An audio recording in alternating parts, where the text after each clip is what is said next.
నిందితుడు జైల్లో నుంచి బెయిల్పై బయటకు వచ్చినట్టుగా తెలుస్తుంది. అప్పుడే తమ కుటుంబానికి ప్రాణహాని ఉందని బాలిక తల్లిదండ్రులు ఫిర్యాదు చేసినట్టుగా తెలుస్తుంది. అయితే పోలీసులు పట్టించుకోలేదని కుటుంబ సభ్యులు ఆవేదన చెందుతున్నారు.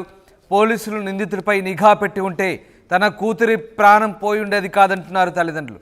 నిందితుడికి కఠిన శిక్ష విధించాలని డిమాండ్ చేస్తున్నారు. బాలిక హత్య ఘటనపై హోంమంత్రి అనిత సీరియస్ అయ్యారు. నిందితుడిని వెంటనే పట్టుకోవాలంటూ పోలీసులకు ఆదేశించారు. నిందితుడి కోసం 4 స్పెషల్ టీమ్స్ రంగంలోకి దిగాయి. ఇవాళ బాలిక కుటుంబాన్ని హోంమంత్రి అనిత పరామర్శించనున్నారు. మొత్తం మీద బాలిక హత్య కేసులో పోలీసుల నిర్లక్ష్యం కొట్టొచ్చినట్టుగా కనిపిస్తుందంటూ బాలిక తల్లిదండ్రులతో పాటు స్థానికులు ఆరోపిస్తున్న నేపథ్యంలో హోంమంత్రి అనిత సీరియస్గా తీసుకున్నారు. నిందితుడిని వెంటనే పట్టుకోవాలంటూ పోలీసులను ఆదేశించారు. ఈ ఘటనపై పూర్తిస్థాయి సమగ్ర దర్యాప్తు చేయాలంటూ ఆమె ఆదేశించిన పరిస్థితి కనబడుతుంది. ఈ ఘటనకు సంబంధించి బాలిక బంధువులు అలాగే స్థానికులు స్పందించారు. ఒకసారి చూద్దాం.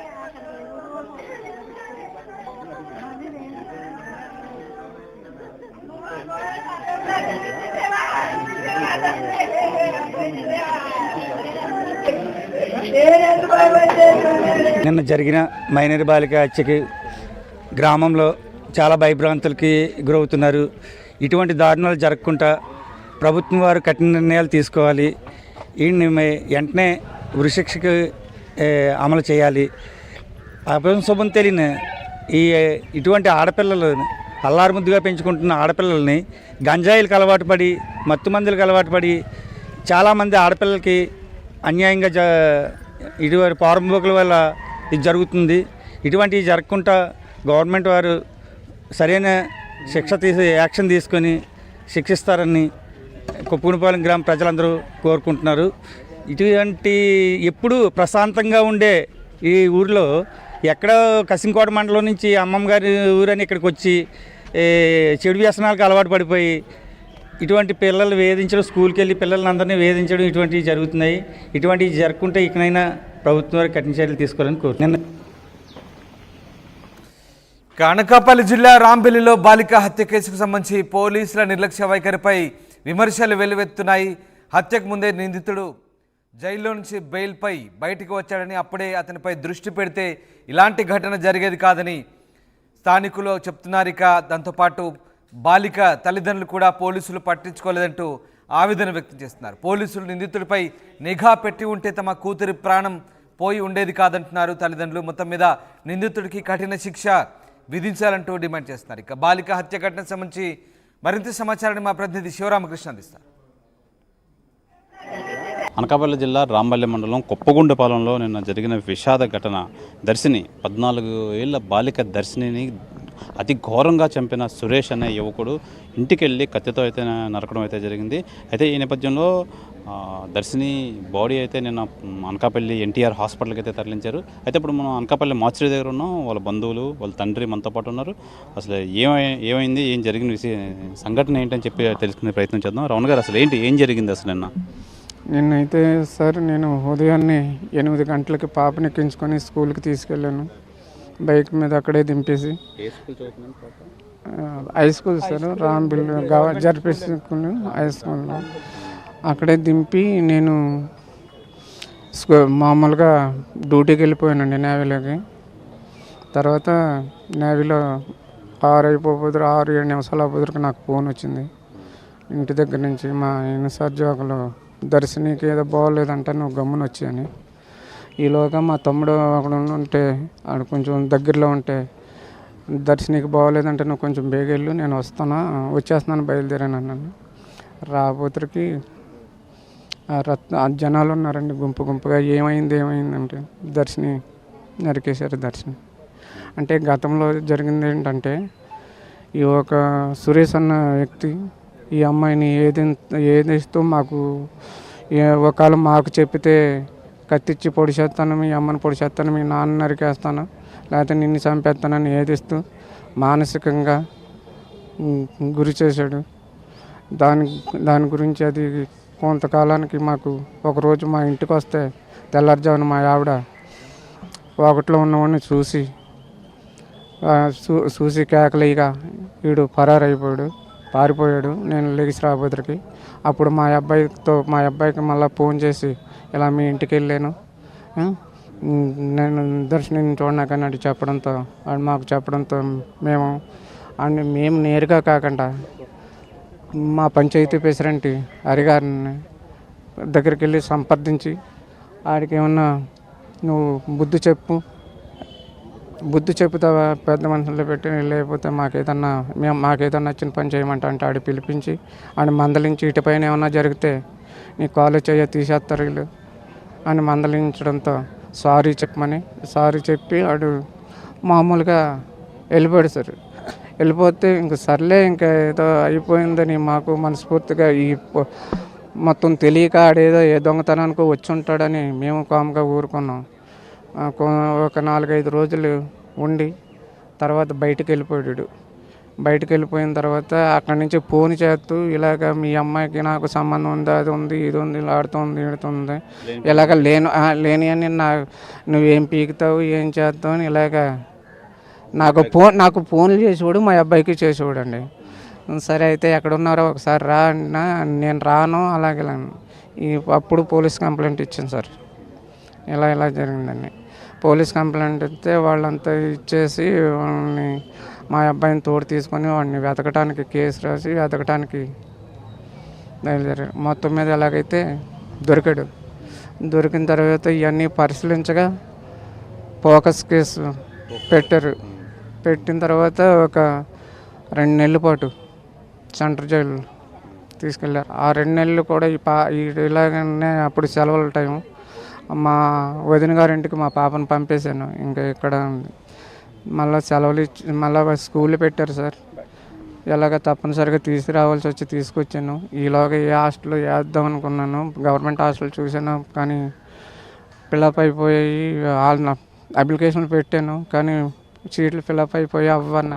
రమణ గారు, ప్రధానంగా మీ పాప ఏం చెప్పేది, అసలు ఇలా ఇబ్బంది పడుతున్నాడు ఏంటి అని చెప్పేది? నేను ఇప్పుడు అలాగా నాకు చెప్పేది కదండి. నేను ఎందుకంటే ఏమ్మా బాగానే వస్తున్నా అంటే, నాన్న నేను బస్సులోనే కదా వస్తున్నాను అని నా ఖాళీ ఉన్న టైంలో చూసుకుండేవాడిని. వీడు చెప్తే నరికేస్తాను, పొడి చేస్తాను, మీ అమ్మ ఒకరితో వెళ్తుంది, ఆ చీకట్లో కత్తిచ్చి పొడి చేస్తాను, మీ నాన్న పడుకున్నప్పుడు వచ్చి ఇది వచ్చేస్తానంటే ఏమన్నా చెప్పావంటే ఈవిడ చెప్పడం మానేసేదండి. నేను బాగానే ఉన్నాను, ఏ ఇబ్బంది లేదు అన్నట్టుగా పాప అంటే మనకేంటి చిన్నపిల్ల కదండి, దీనికి ఏ లవ్ గివ్ ఇలాంటివి ఏమి ఉండవు కదా, అలాంటి పొజిషన్లుగా ఉండలేదు కదా అన్నలేదు. మేము ఇంకా చిన్నపిల్లలాగే చూసుకున్నాం తప్పితే పాపకు వయసు వచ్చింది, ఇది ఏం చేస్తుంది ఏంటని అంత పరిశీలనగా మేము ఇది చేయలేదు. ఆ చిన్నపిల్లలాగే మసులుకుండేది చిన్నదాని. ప్రధానంగా ఈ సురేష్ అన్న వ్యక్తి పోక్సో చట్టం పోలీస్ కేసు అయితే పెట్టడంతో అది మనసులో పెట్టుకొని ఈ దురాఘాతానికి పాల్పడ్డాడు అంటారా? అదే సార్, ఇప్పుడు దీన్ని మేము పోక్సో కేసు పెట్టామన్న కోపంతో ఈ పాపని ఇలా చేసాడు సార్. అదే నిన్న సాయంత్రం అసలు ఎలా వచ్చాడు, ఇంటికి ఎలా వచ్చాడు, పాప ఎన్ని గంటలకు వచ్చాడు? ఎలా వచ్చాడంటే పాప 5:15కి ఎలాగ వచ్చింది సార్. అయితే అక్కడ 2-3 పరిశీలించారంట. ఒకసారి కత్తెట్టుకొని తిరగడం అటు ఇటు. మా ఇంటి దగ్గరికి రాడు సార్. అప్పటి నుంచి నేను ఎప్పుడు చూడలేదు రావడం. ఆ శివరికి వాళ్ళ అమ్మమ్మ గారి ఇల్లు శివరు, అయితే మాది ఈ శివరు. అయితే ఆ ఏరియాలో రాలేదు. నేను ఇంటికాడ లేను. మా మిస్సెస్ కూడా బ్రాండర్స్కి వెళ్ళిపోయింది, పాప సొత్త స్కూల్కి వెళ్ళిపోయింది.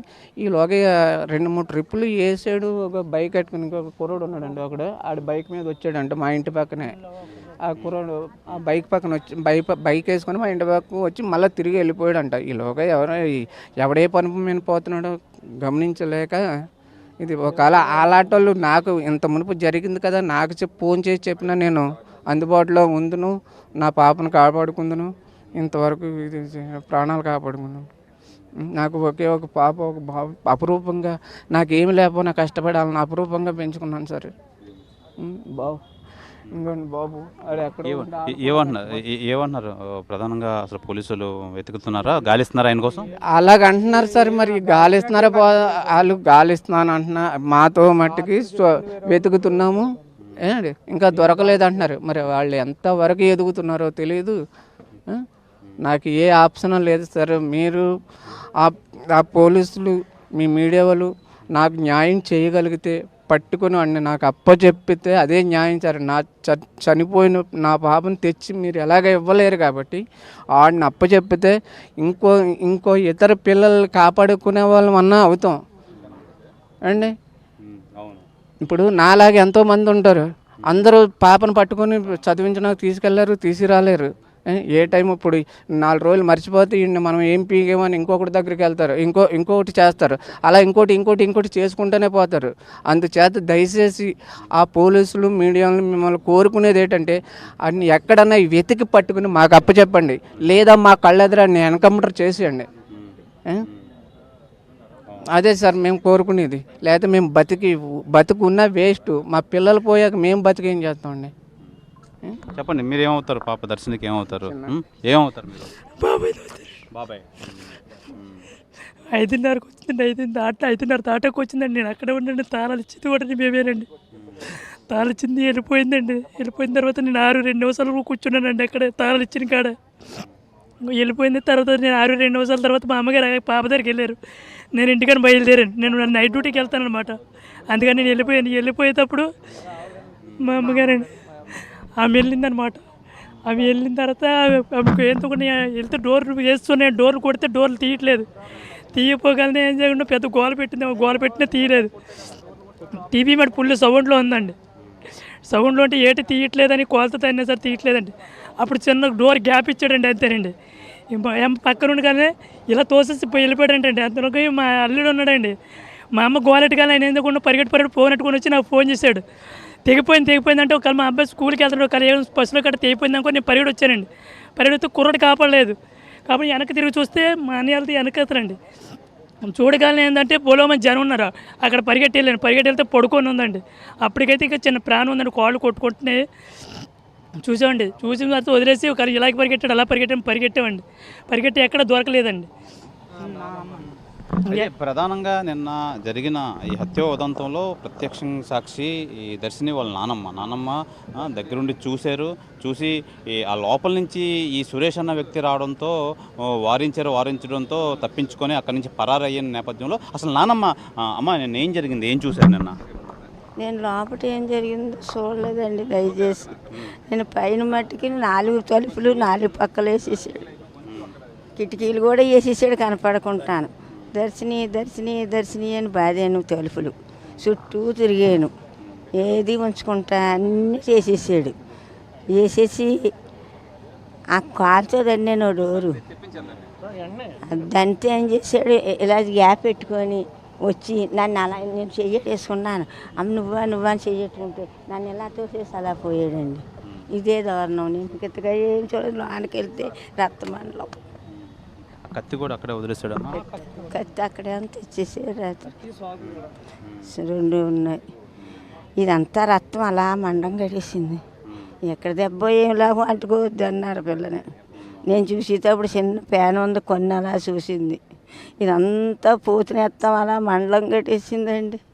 అంటుకోవద్దు అన్నారు పిల్లని.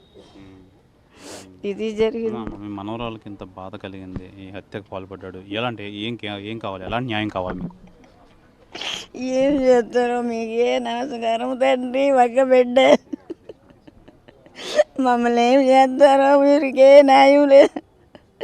అర్ధరేతులుగా ఈ బంధువులు అయితే మనతో పాటు ఉన్నారు, ఇంకాను వాళ్ళ మాటలో తెలుసుకుందాం. చెప్పండి, ఏం కావాలి, ఎలాంటి న్యాయం కావాలి?